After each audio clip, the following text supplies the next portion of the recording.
Pagbasa mula sa mga gawa ng mga apostol. Noong mga araw na iyon, nagkatipon ang may 120 kapatid. Tumindig sa harapan nila si Pedro at nagsalita.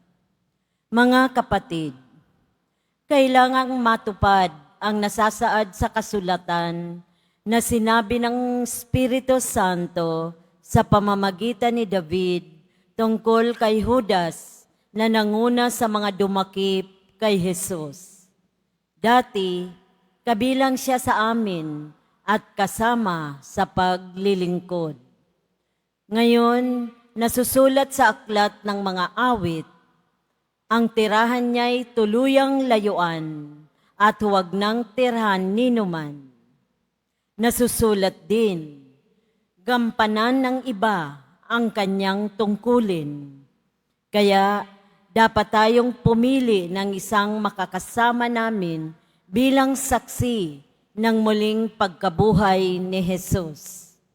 Kailangan nito'y isa sa mga kasama-kasama namin sa buong panahong nakipamuhay sa atin ang Panginoong Jesus. Mula nang binyagan siya ni Juan hanggang sa iakyat sa langit.